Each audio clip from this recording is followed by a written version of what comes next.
bien, me gustaría compartir contigo una breve reflexión que yo siempre tengo con los muchachos y muchachas que se sientan conmigo y me dicen: Itiel, dame un consejo para poder desarrollar el potencial, el llamado de Dios en mí.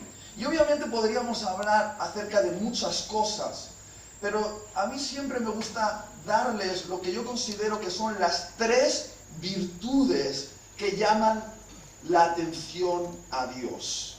Es cierto que Dios ama a todo el mundo, es cierto que cada uno de los que estáis aquí estáis presentes en el corazón de Dios, porque Dios nos ama a todos, Dios nos conoce, a pesar de que quizá tú no seas muy conocido.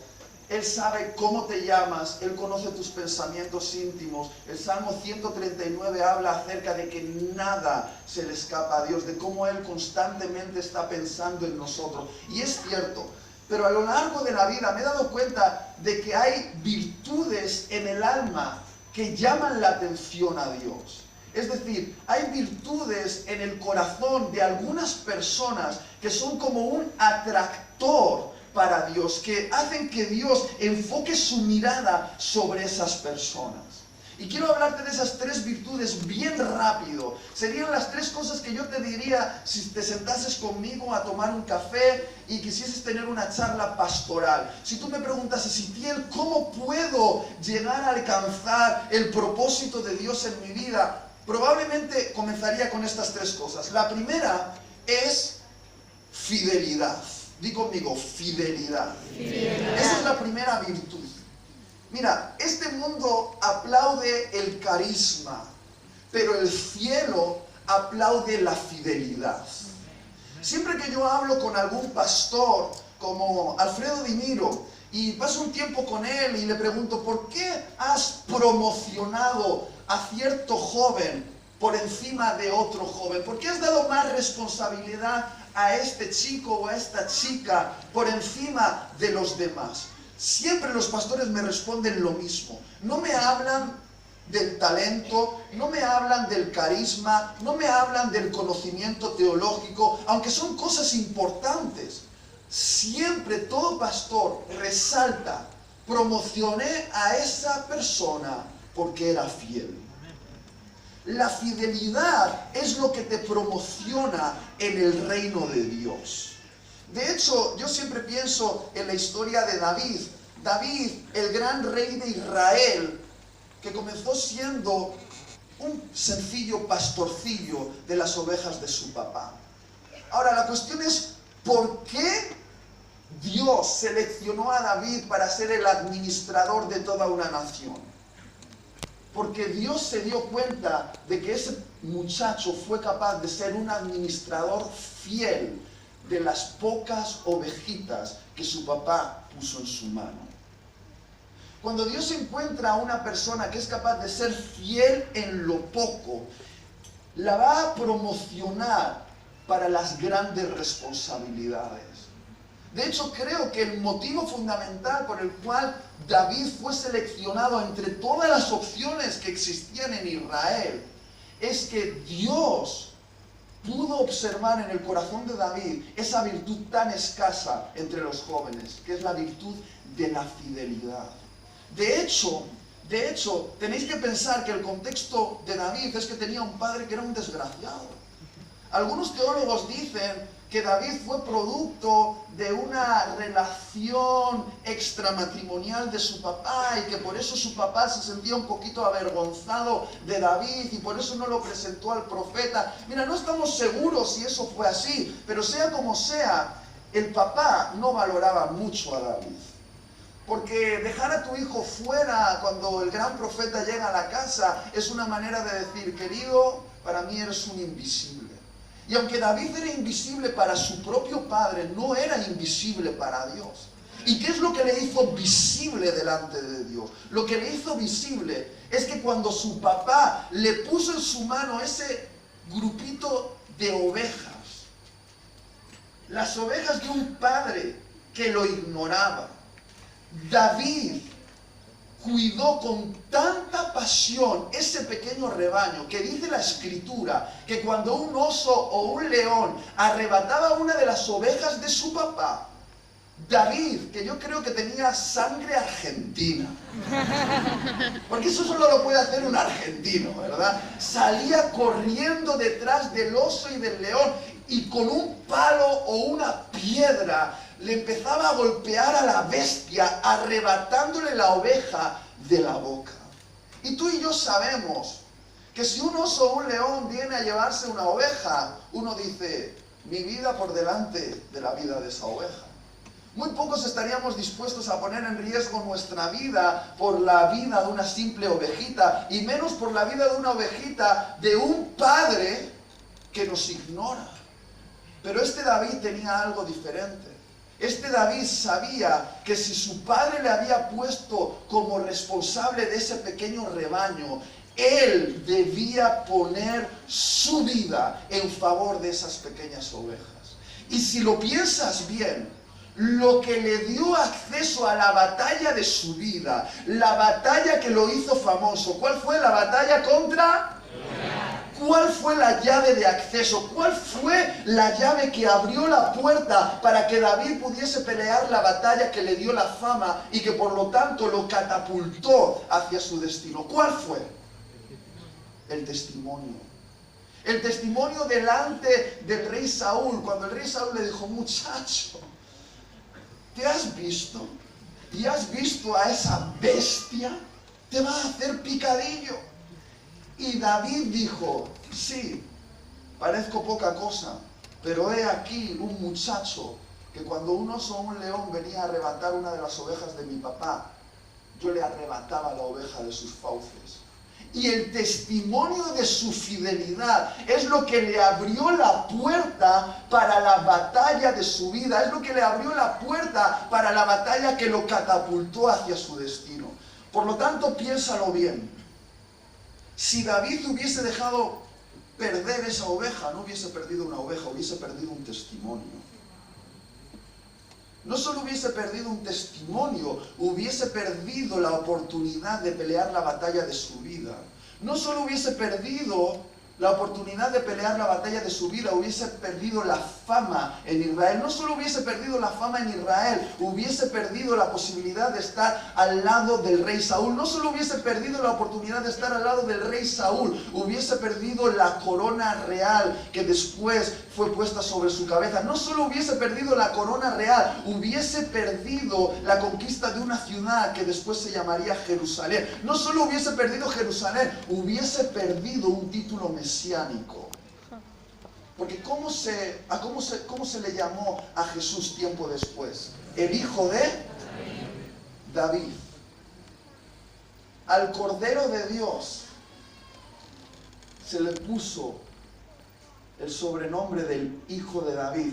¿Por qué? Porque cuando el cielo ve que un muchacho está dispuesto a luchar por una oveja, no tiene problema de ligar el nombre de ese muchacho al Cordero de Dios.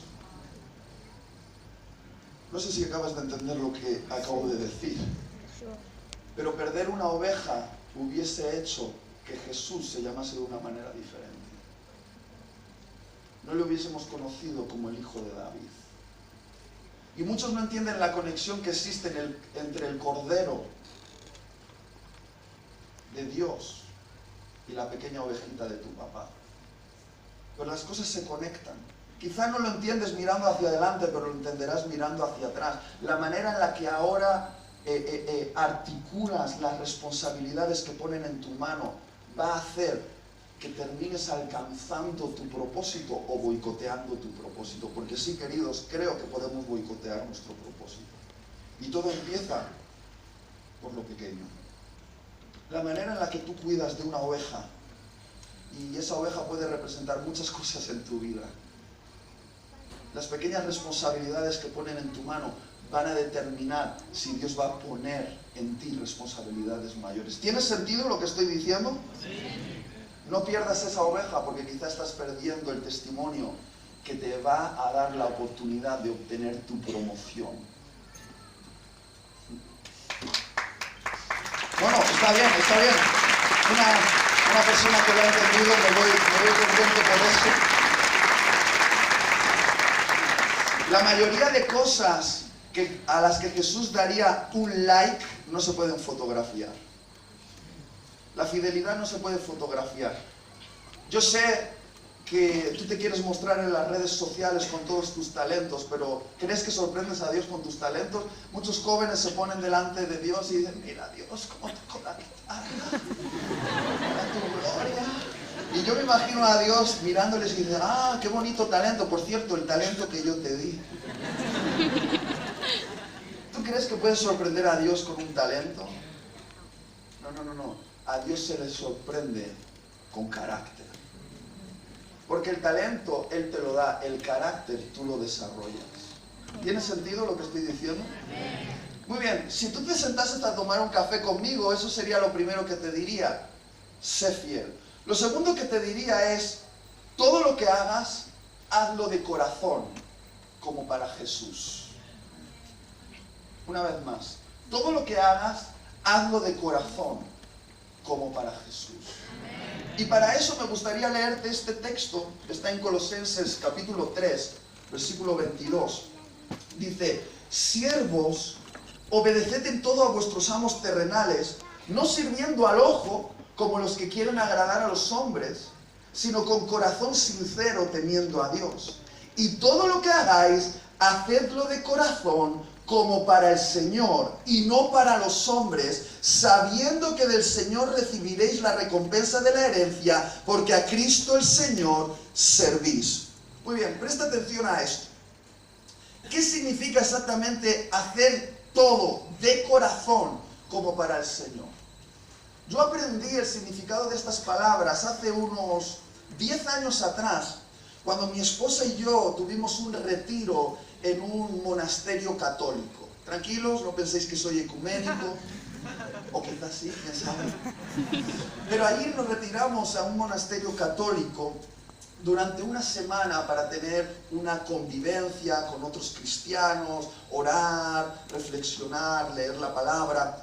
Y tengo que decir algo, mira, he tenido la oportunidad de viajar alrededor del mundo y gracias a la hospitalidad de las personas que me reciben, a veces he estado en hoteles de 4 o 5 estrellas.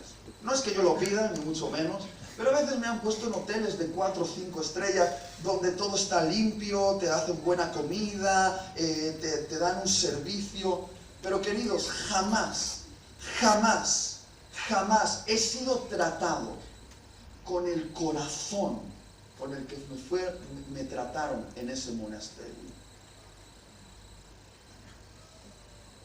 Esos monjes me trataron de tal manera que yo sentí constantemente que era bienvenido entre ellos. Porque ¿cuántos aquí saben que cuando vas a un hotel te sonríen porque les pagan por hacerlo, verdad? ¿Sí o no? Pero en ese monasterio nadie pagaba a los monjes para sonreírnos. Y recuerdo que cada vez que nos hacían la comida, quizá no era la comida más costosa, pero era una comida que sabía a comida de abuela. ¿Alguien entiende lo que quiero decir? Esa comida que sabes que le han puesto cariño. Y cuando iba a la habitación y hacían mi cama y me dejaban la ropa bien dobladita, yo sentía casi como que mi mamá había entrado en mi habitación y me había ordenado los calzoncillos. Es impresionante. Y cuando me cruzaba por el pasillo con los monjes, me sonreían como si fuese bienvenido entre ellos. Y yo me sentí tan abrumado por ese trato tan excelente que senté a uno de esos monjes y les dije, por favor, explícamelo. Explícame por qué nos tratáis así, por qué nos dais este trato. Y él me dijo algo que cambió mi manera de servir a partir de ese día para el resto de mi vida.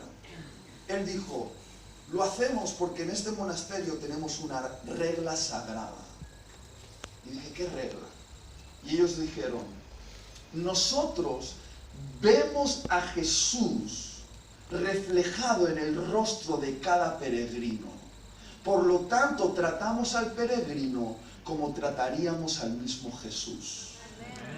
No sé si acabas de entender lo que acabo de decir. Él dijo, nosotros vemos a Jesús reflejado en el rostro de cada peregrino. Por lo tanto, servimos al peregrino como si sirviésemos al mismo Jesús. Es decir, ellos no estaban haciendo la comida para Itiel. Ellos estaban haciendo la comida para Jesús. Ellos no estaban ordenando la ropa de Itiel, estaban ordenando la ropa de Jesús. Ellos no estaban sonriendo a Itiel en el pasillo, estaban sonriendo a Jesús en el pasillo. Y quizás suena un poquito herético decir esto, pero tiene fundamento bíblico. Ellos veían en mi rostro reflejado el rostro de Jesús, y la manera en la que ellos me servían no era la manera en la que ellos sirven a un hombre, es la manera en la que ellos servirían al mismo Jesús. Ellos dirían, ¿cómo trataríamos a Jesús si Jesús viniese a este lugar? Y me daban el trato a mí como si yo reflejase a Jesús. Y algunos dicen, Itiel, eso es herético. No es nada herético. Mateo capítulo 25 nos habla del momento del juicio final, donde Jesús va a recibir a sus siervos. Y dice Mateo 25 que va a comenzar a dar las gracias a cada uno de ellos y les va a decir, gracias por darme de comer, gracias por darme de beber, gracias por vestirme, gracias por venirme a visitar a la cárcel, gracias por venir a cuidarme cuando estaba enfermo. Y los siervos dirán, oh Rey del universo, ¿cuándo te vimos hambriento, o sediento, o desnudo, o enfermo, o en la cárcel? Si eres el Rey del universo, ¿cuándo te vimos en esa condición? Y Jesús les susurrará, ¿recordáis? ¿Recordáis aquel día en el cual os encontrasteis con un venezolano en la esquina de la calle y en vez de ignorarlo, decidisteis prestarle atención? ¿Me estabais prestando atención a mí? ¿Recordáis aquel día en el cual renunciasteis a iros de vacaciones a un mejor lugar para llenar la nevera de una familia en necesidad? Me estabais llenando la nevera a mí. ¿Recordáis cuando fuisteis a visitar a ese anciano enfermo, olvidado por sus familiares, y le agarrasteis la mano y le besasteis el rostro diciendo, estoy aquí, estoy aquí, estoy aquí? Me estabais agarrando la mano a mí. Lo que Jesús nos está intentando decir es que Él refleja su rostro en el rostro de los necesitados. ¿Cuántos de los que están aquí quieren tener un encuentro cara a cara con Dios? Entonces ten un encuentro cara a cara con un necesitado. Porque el rostro de Jesús se refleja en el rostro de los enfermos, de los débiles, de los pobres, de los necesitados. Y la manera en la que servimos a ellos repercute en adoración hacia Jesús. Si somos capaces de ver a Jesús en el rostro de las personas, lo que haremos por esas personas lo estaremos haciendo por Jesús, y Jesús quedará en deuda con nosotros. Y sé que suena fuerte esto que estoy diciendo, pero hay una conexión. Porque muchos dicen, ¡ay, yo quiero servir a Dios! Y se piensan como que Dios tiene alguna necesidad. Espera, ¿qué puedes hacer tú por Dios? Él es el creador del universo, no tiene necesidades.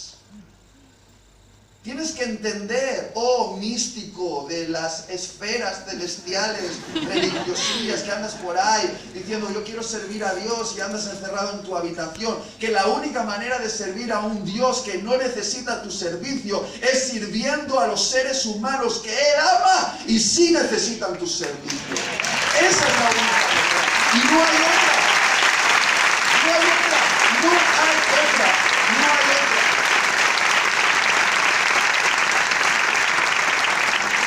Muchos dicen quiero servir a Dios, pero solo se quieren servir a sí mismos. Yo veo que muchos hablan de servir a Dios cuando lo que quieren es plataforma y fama. Y te voy a decir una cosa, así no se construye el reino de Dios. Eso sería la segunda cosa si te invitaría a tomar un café. Lo primero es que seas fiel. Lo segundo es que hagas todo de corazón, como para Jesús. Y lo último que te diría, y aquí concluyo, es: da el extra por amor. Una vez más, da el extra por amor. Quiero leerte este texto bien conocido, letras rojas, quiere decir que son palabras de Jesús. Mateo 5:41. A cualquiera que te obligue a llevar la carga por 1 milla, ve con él 2. ¿Entiendes? ¿Entiendes estas palabras? Mira, yo creo que esas palabras fueron tan subversivas entonces como siguen siéndolo hoy. Porque esas palabras de Jesús fueron pronunciadas en el contexto de un imperio que subyugaba al pueblo de Israel, el Imperio Romano. El Imperio Romano había llegado a Israel y lo había conquistado y había impuesto sus leyes por encima de las leyes de Israel. Y literalmente, como imperio, una de las cosas que hacen los imperios es humillar a los pueblos sobre los cuales están gobernando. Y una de esas leyes del Imperio Romano era que todo funcionario romano, por ejemplo, un soldado romano, podía interrumpir a cualquier judío, estuviese haciendo lo que estuviese haciendo, comprar en el mercado, trabajar en el campo, cuidar de sus hijos, podía interrumpir a cualquier judío en sus labores y pedirle que le llevase la carga, la mochila, durante 1 milla, es decir, 1000 pasos. Y si no hacían esto, literalmente eran torturados, encarcelados o los mataban. Y los judíos se sentían tan ofendidos con esta ley que literalmente habían desarrollado una habilidad exquisita para contar 1000 pasos y no dar ni uno más en favor de los opresores romanos. Ni un paso más, ni un paso más, lo que la ley obligaba, pero ni un paso más. Porque cuando te están subyugando y te están humillando de esa manera, la forma natural de reaccionar es 1000 pasos, pero ni uno más. Ni uno más. Lo que pone en la ley para no terminar decapitado, pero ni uno más. Y de repente Jesús aparece en escena y habla acerca de una revolución que Él está iniciando, de un reino que está por encima de todos los demás reinos. Y muchos no entendían muy bien de qué estaba hablando Jesús, pensaban que iba a hacer una revolución política, cuando Él en realidad iba a venir para hacer una revolución en el corazón de los seres humanos. Y le preguntaron: Jesús, ¿tú qué dices acerca de esta ley tan injusta? ¿Qué dices acerca de esta humillación que el Imperio Romano ha impuesto sobre nosotros los judíos? Y Jesús, me lo imagino casi con una sonrisa en la boca, les dijo: queridos, cuando el soldado romano os pida que le llevéis la mochila 1 milla, le vais a llevar la mochila 1 milla por obediencia a la ley romana, y después le vais a llevar la mochila otra milla más en honor a mí. Casi me lo imagino a Jesús así con una sonrisita, una para Él y otra para mí. Y casi suena revolucionario e incomprensible para nuestra mente, pero Jesús sabe que la única manera de vencer la humillación de aquellos que nos están subyugando es siendo libres de la ley y hacer lo que hacemos por amor. Porque cuando tú haces algo por amor y no por ley, le quitas poder a la ley para humillarte. Porque el amor es una fuerza superior. Cuando ese soldado romano creía que estaba humillando a los discípulos de Jesús, en realidad los discípulos de Jesús estaban por encima de esa humillación, porque eran capaces de amar a aquel que les iba a humillar. Y el amor se impone por encima de la ley. No sé si entiendes lo que estoy intentando decir.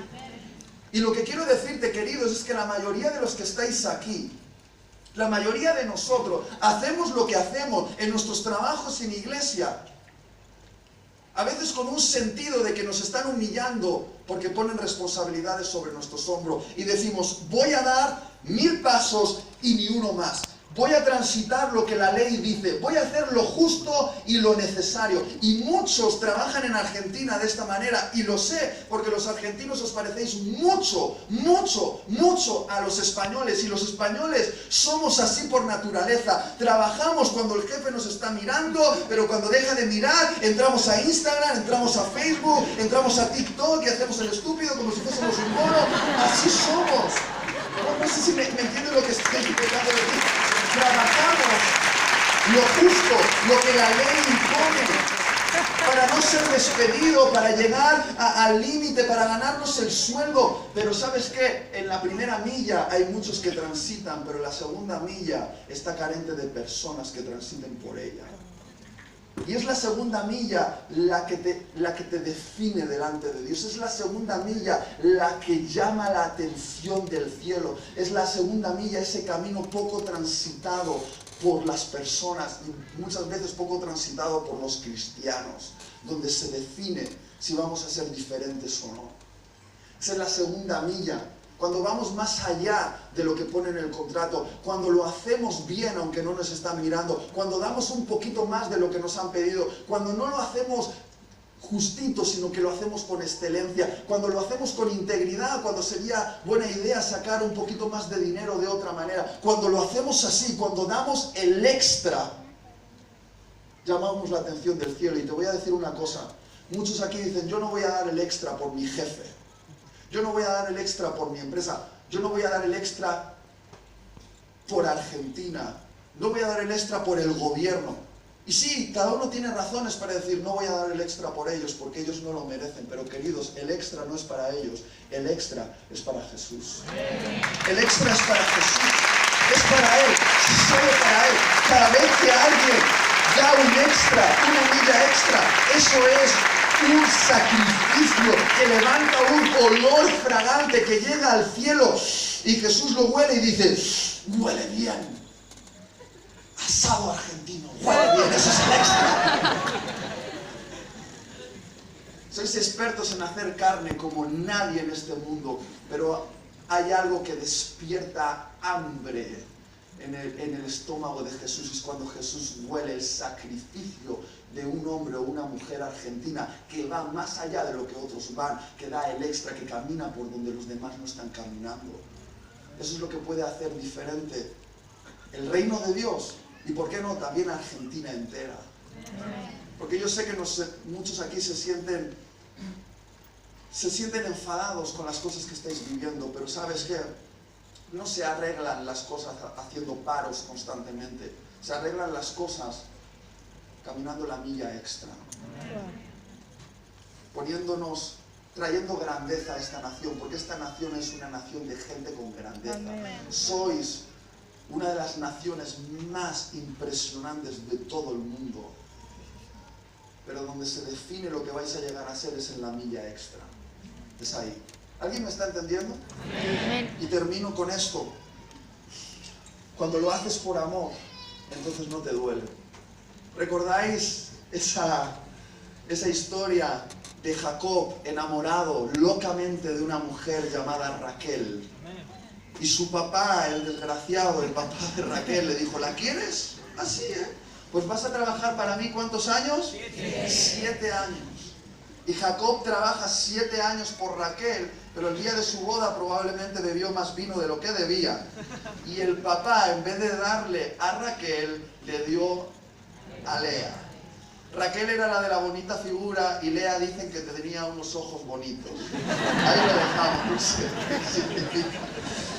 Y lo sorprendente es que Jacob no se dio cuenta, y a la mañana siguiente fue a llamar la atención de Jacob y le dijo, me has dado a Lea cuando yo quería a Raquel. Y su suegro, fíjate la maldad de su suegro, un opresor, le dijo, si quieres a Raquel, ahora trabaja 7 años más. Es decir, vete 7 años extra por Raquel, da el extra por ella. Y dice la Escritura un versículo que me encanta. Termina ese relato diciendo, y a Jacob esos 14 años se le hicieron como pocos días porque la amaba. Amén. Cuando lo haces por amor, se te hace como pocos días. Porque el amor convierte la tiranía en libertad. Y quizá no podemos hacer cosas grandes para Dios, pero sí podemos hacer cosas pequeñas con un gran amor. La mayoría de los que estáis aquí nunca vais a llenar un estadio. Ni siquiera lo haré yo, probablemente. ¿Y qué? ¿Y qué significa eso? Maluma llena un estadio y está mal de la cabeza.